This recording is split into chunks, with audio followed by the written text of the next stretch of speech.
the stories. What's the point of all these stories? I think these stories aim at capturing the audience. Arya Davis' 400 Verses is the story of a gradual path. And what Chandra Kirti does is sort of flesh out those verses, with stories that bring the audience in and capture their attention. And I think the point of these stories, it works in a very informal way. Not in the sense that a syllogistic argument does, but it gets the reader or the audience, we certainly don't know if people are reading these things, but they might have been listening to these stories, to think about, how do our minds deceive us? What kinds of tricks do our sensory apparatus play in us? How can we pay more careful attention to what's going on? And once we pay careful attention, then we can recognize the significance, the truth of some of these much more complicated philosophical ideas. He structures his commentary on the 400 Verses in an interesting way. He says the first 8 chapters are all about chur. They're all about dharma. And this is where the text is interesting in terms of looking at what he's reading. And he's reading the Ramayana. He's reading the Mahabharata. He's quoting the Bhagavad Gita. He's reading Arya Sura. He's reading Ashvaghosha. Some of his comments make sense only when you realize he's reading something like the Manava Dharma Shastra and confronting another text view of what Dharma is. And he's a very well-read individual. But after he's through with those 8 chapters, then he says, you're ready to get into the hard stuff. This is where he's talking about probably something like vigraha. These are about argumentations. And there he's quoting from texts like Sankhya Karakas, the Vaisheshika Sutras. And it's a very different genre. And he doesn't tell any stories anymore. Now it's all serious business. Now you're ready to tackle the hard stuff. So he sort of leads us along gradually. So is the progression here from story to, this is a loaded term at this point, but reason? Well, I think you can see reason even in stories, but once you get to the last 8 chapters, it's a little more hard-headed, it's a little more analytical.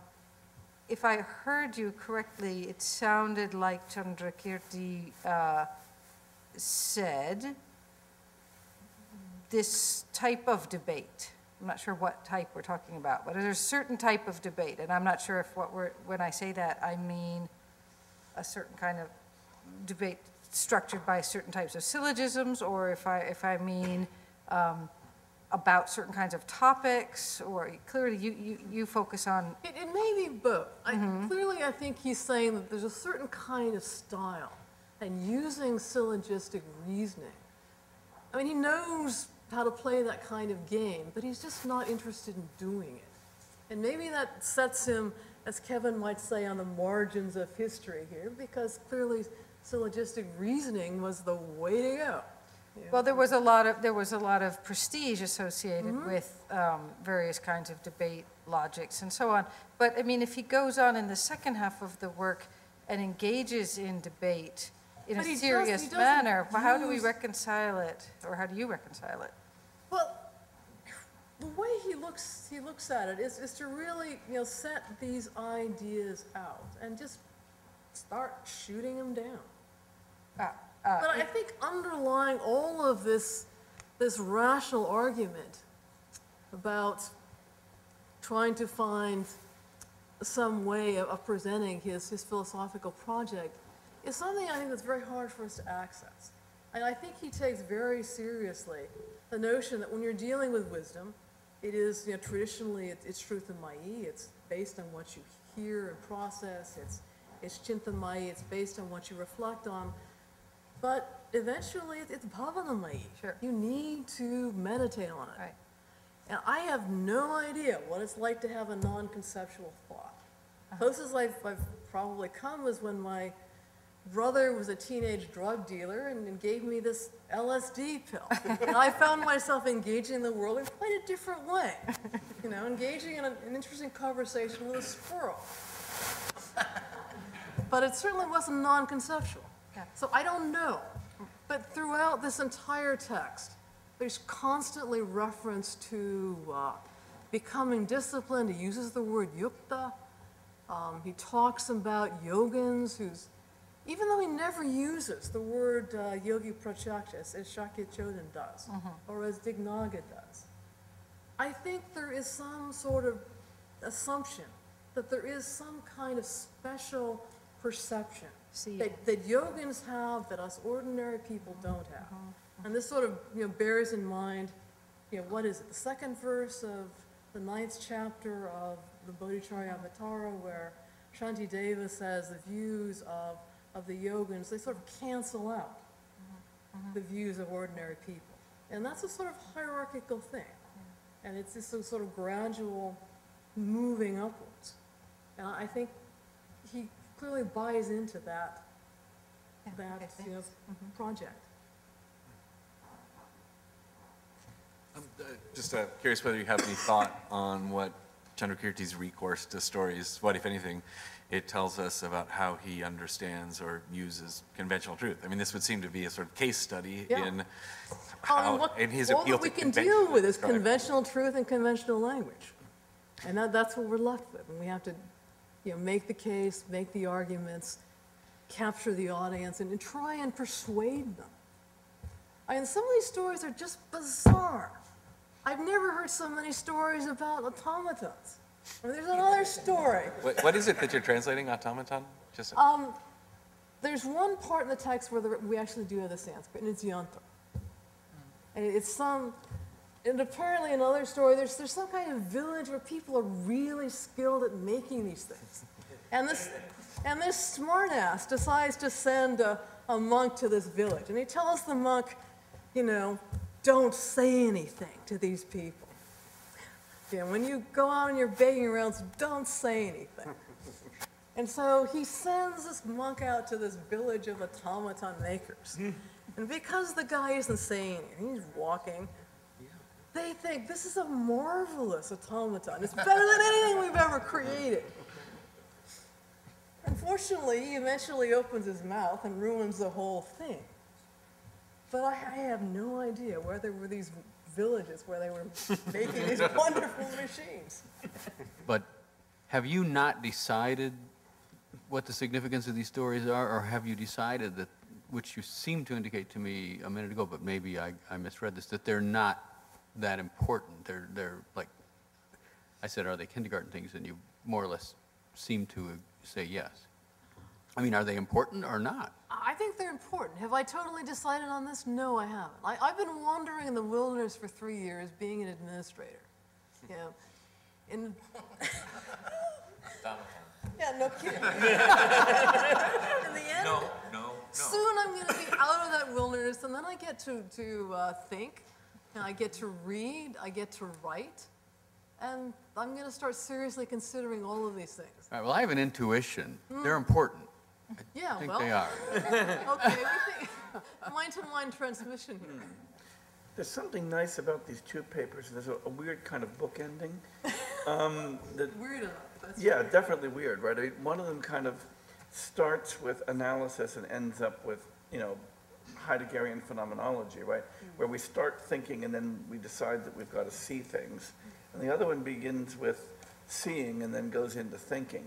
And while there might be a kind of disagreement about what comes first, both of them seem to suggest that you've got a kind of complementation of discursive thought. To go back to the beginning of your paper, Karen, where the very familiar passages about emptiness wrongly grasped and emptiness has to be emptied and so on.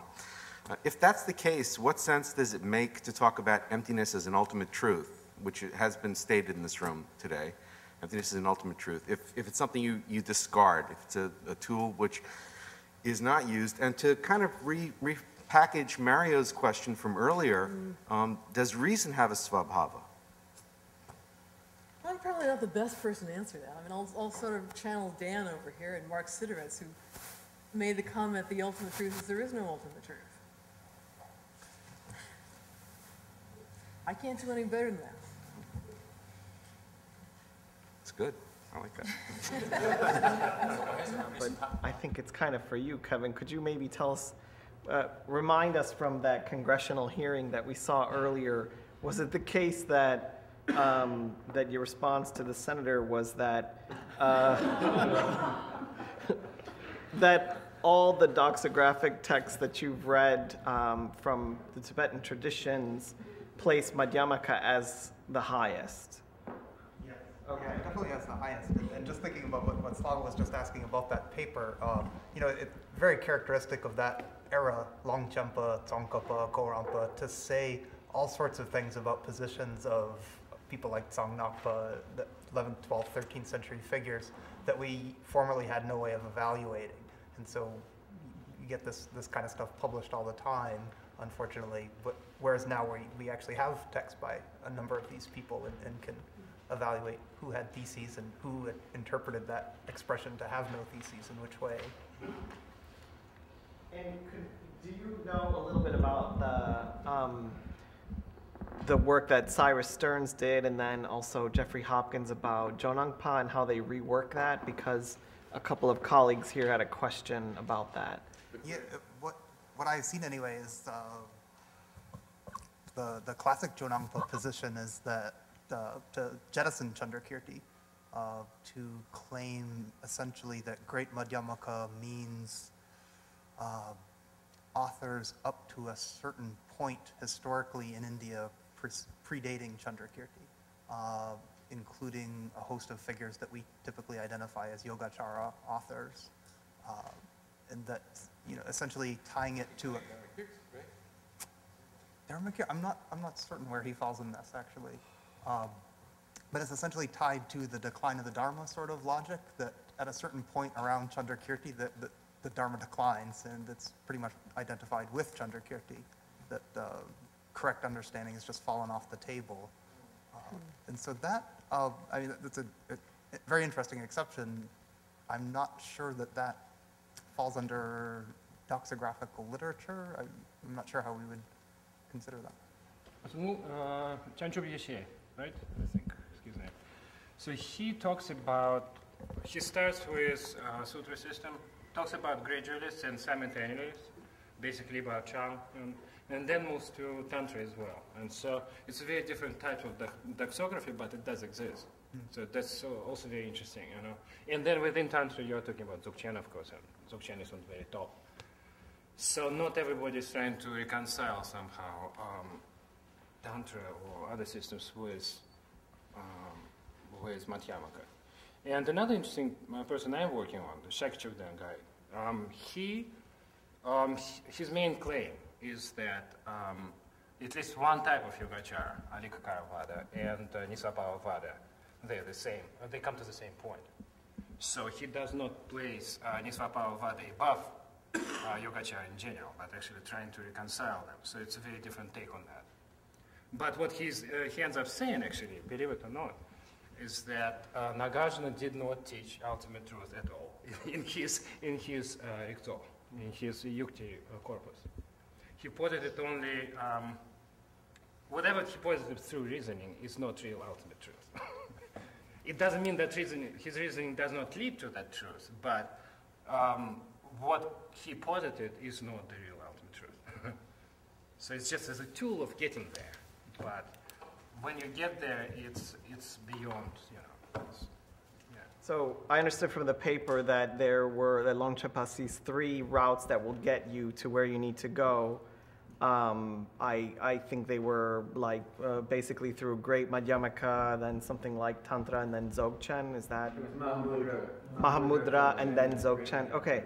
So does Tsongkhapa think that you can get to where you need to go with any kind of tantric practices?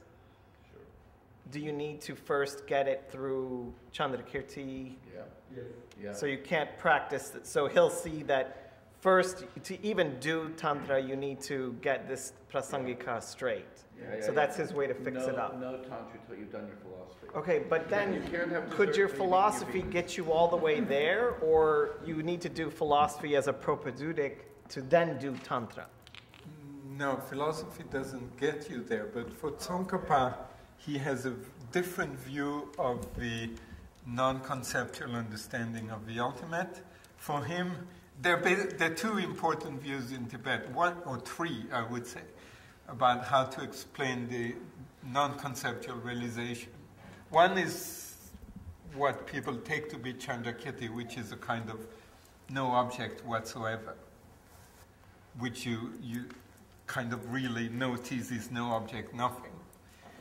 And that's one view that gets presented.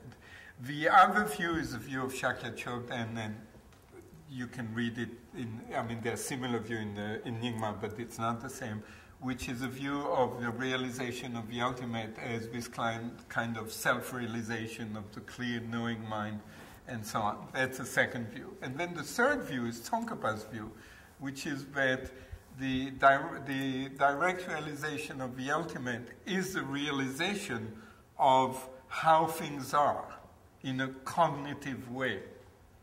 So you have these three different understanding of the realization of the ultimate. And so for Tsongkhapa, you realize conceptually the way things are.